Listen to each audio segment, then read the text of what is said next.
بسم اللہ الرحمن الرحیم۔ السلام علیکم ناظرین، امید ہے آپ لوگ خیریت سے ہوں گے۔ ناظرین آپ کا بہت شکریہ، آپ میرے بلاگ کو دیکھتے ہیں، سراہتے ہیں، اس کو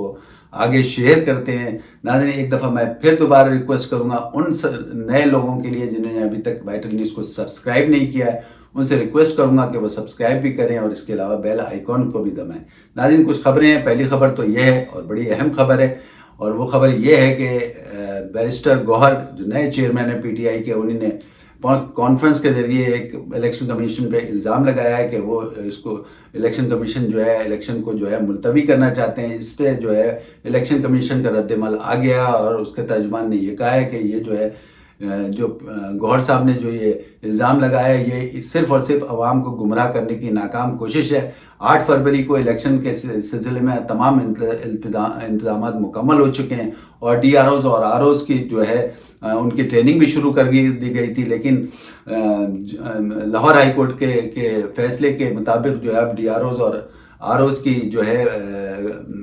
ٹریننگ جو ہے ملتوی کر دی گئی ہے۔ لیکن بہرحال اس پہ ایک غور ہو رہا ہے اور اس میں ایک جیسی نیا لائحہ عمل آتا ہے تو اس لائحہ عمل کے تحت جو ہے ہم آپ کو بتائیں گے۔ دوسری خبر یہ ہے کہ ناظرین کہ آپ کو پتہ ہے شیر افضل مربت کو جو ہے لاہور ہائی کورٹ کے سامنے سے گرفتار کر لیا گیا ہے، اور گرفتار کرنے کے بعد آپ کو پتہ ہے ان کو کورٹ لکھپت جیل میں بھی بھیج دیا گیا ہے۔ اب یہ پتہ یہ چلا ہے کہ ان کا آج جو ہے وہ کسی جگہ کنونشن کرنے جا رہے تھے، اور اس کنونشن کے بعد جو ہے وہ جب باہر نکلے تو پولیس نے جو ہے ان کو لاہور ہائی کورٹ کے سامنے سے جو ہے وہ گرفتار کر لیا۔ اب وہ گرفتار تو کر لیا، آپ کو پتہ ہے کہ ایک شیر افضل مروت صاحب ہی جو تھے وہ پی ٹی آئی کے جو ظاہر کے رہنما بھی ہیں، پی ٹی آئی کے وکیل بھی ہیں، وہی ایک صاحب تھے جو مسلسل جو ہے پی ٹی آئی کی رہنمائی کر رہے تھے یا پی ٹی آئی کی کنونشن سے خطاب کر رہے تھے یا پی ٹی آئی کے جتنے جلسے جلوس کے پی کے میں ہو رہے تھے ان سے جو ہے وہ ان کی صدارت کر رہے تھے۔ اور آپ کو ہم نے پچھلے بلاگ میں بتایا کہ سب سے زیادہ جو ایکٹیو تھے وہ وہی تھے پی ٹی آئی میں، اور ایکٹیو بھی تھے۔ اس کے ساتھ ساتھ ان کا پروگرام یہ بھی تھا کہ اب جو ہے وہ کے پی کے بعد جو ہے وہ پنجاب میں کنونشن اپنے کریں گے، یعنی جلسے جلوس کریں گے، اور اس کے بعد جو ہے آگے جا کے وہ بلوچستان میں بھی کنونشن کریں گے۔ لیکن بالآخر وہ جو ہے ان کو کل جو ہے وہ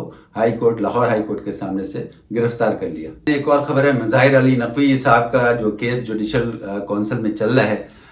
جوڈیشل کونسل کمپلیکس میں جو چل رہا ہے، اس سلسلے میں جو ہے وہ آپ کو پتہ ہے کہ پہلے بھی مظاہر علی نقوی صاحب کو سپریم کورٹ کی طرف سے جو 2 شو کاز نوٹسز جا چکے ہیں، ان 2 شو کاز نوٹسز پہ انہوں نے جواب دے دیا۔ پہلے شو کاز نوٹس پہ تو خاصی جو ہے ان کی جو ہے وہ تمام غلطیوں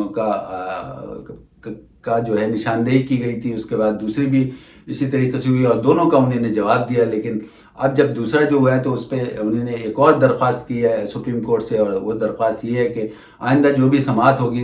جوڈیشل کونسل کمپلیکس میں، اس میں جو ہے اس سماعت کو جو ہے ان کیمرہ کیا جائے، تو ان کی یہ درخواست جو ہے منظور کر لی گئی ہے۔ اور باقاعدہ جسٹس صاحب یعنی جسٹس قاضی فائز صاحب نے ان سے یہ کہا ہے کہ میں تو یہ چاہتا تھا کہ جس طریقے سے میرے اوپر بھی مشکل آئی تھی، آپ بھی اسی طریقے سے جو ہے وہ آپ کے اوپر بھی کوئی مشکل نہیں آئے، لیکن بہرحال ہم اس کو دیکھیں گے۔ اب ان کی یہ درخواست منظور کر لی گئی ہے، اور اس درخواست میں یہ ہوگا کہ آئندہ جو بھی سماعت ہوگی وہ ان کیمرہ ہوگی۔ اب آتے ہیں ناظرین سائفر کیس پہ۔ سائفر کیس کے سلسلے میں آپ کو پتہ ہے کہ فرد جرم عائد ہو چکی ہے عمران خان صاحب پہ بھی اور شاہ محمود قریشی صاحب پہ بھی، اور اس سلسلے میں مزید سماعتیں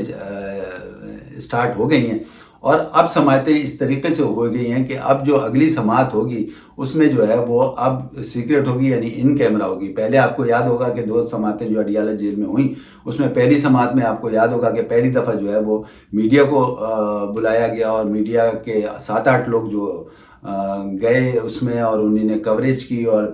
پہلی کانفرنس میں تو آپ کو اچھی طریقے سے یاد ہے کہ عمران خان صاحب سامنے آ گئے تھے، باقاعدہ میڈیا سے باتیں بھی کی تھیں، اور اس میڈیا کے ذریعے جو ہے پیغام آگے بڑھا، سوشل میڈیا پہ چلا گیا تھا، اور ایک طریقے سے انہوں نے اپنے عوام کو بھی میسیج دیا تھا، اور اپنے کارکنوں کو بھی میسیج دیا تھا، اپنے وکلا کو بھی میسیج دیا تھا۔ تو یہ بڑا وہ مشہور ہوا تھا، وہ والی جو پہلی اڈیالہ کی میٹنگ جو سیکرٹ نہیں تھی، یعنی میڈیا کو ان کو بلایا گیا تھا۔ حالانکہ میڈیا کے لوگ کافی گئے تھے، لیکن 12 7-8 کو اجازت ملی تھی، اور انہوں نے باقاعدہ عمران خان صاحب نے اس پہ میڈیا سے بات کی تھی. لیکن دوسری جو سماعت ہوئی اس میں جو ہے میڈیا کو کافی فاصلے پہ رکھا گیا، لیکن وہ اس طریقے سے بات نہیں ہوئی جس طریقے سے پہلے اس میں ہوئی. لیکن بہرحال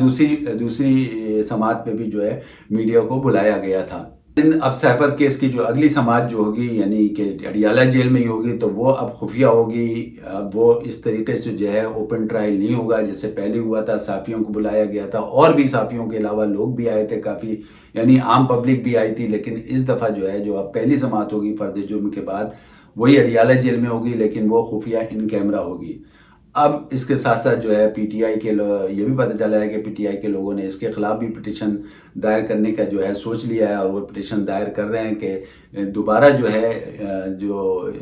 کیس کی سماعت ہو، یعنی اب جو پہلی سماعت ہو اس میں جو ہے وہ اسی طریقے سے اوپن ٹرائل ہو اور تمام صحافیوں کو اور لوگوں کو بلایا جائے. اب دیکھیں اس پہ بھی سماعت کے لیے جو ہے یہ جو اپلیکیشن دائر ہوگی اس پہ کیا ہوتا ہے، آیا وہ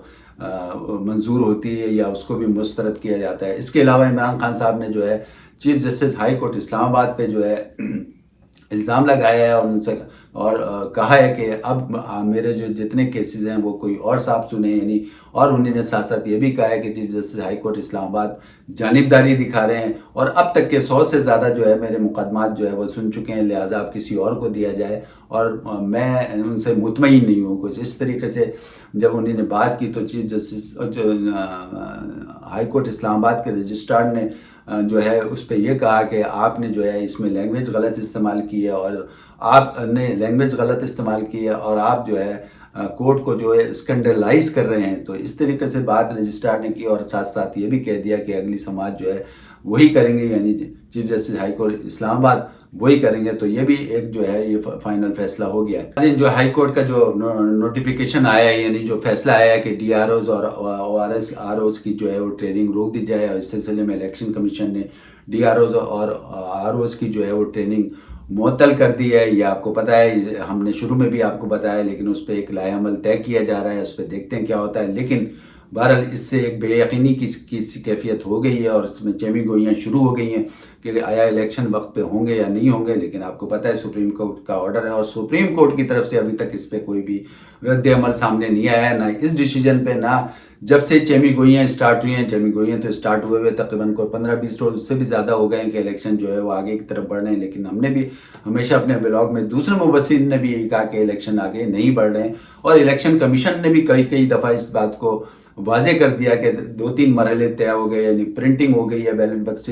بیلٹ پیپرز کی پرنٹنگ ہو گئی ہے اور دوسری چیزیں ہو گئی ہیں، اور اس سلسلے میں D R Os R Os کی ٹریننگ بھی شروع ہو گئی تھی. لیکن اس آرڈر کے بعد جو ہے الیکشن کمیشن نے D R Os R Os کی جو ہے ٹریننگ کو ابھی فی الحال معطل کر دیا ہے اور اگلے لائحہ عمل کا جو ہے وہ سوچ رہے ہیں اور وہ بتائیں گے کہ اگلے لائحہ عمل کیا ہوگا. لیکن بے یقینی کی کیفیت کو میں سمجھتا ہوں اس کو ختم ہونا چاہیے اور جو بھی ہے کلیئر چیز سامنے آ جانی چاہیے تاکہ عوام جو ہے وہ بے یقینی کی کیفیت میں نہ ہوں. ابھی تک عوام جو ہے وہ اس بات پہ بالکل قائم و دائم ہے اور تمام مبصرین کا بھی خیال ہے کہ 8 فروری کو جو ہے الیکشن ہوں گے اور ضرور ہوں گے. ناظرین اس وقت کے لیے اتنا کافی. اپنے ہوسٹ لیتر کو اجازت دی. اپنا خیال رکھیں. اللہ حافظ.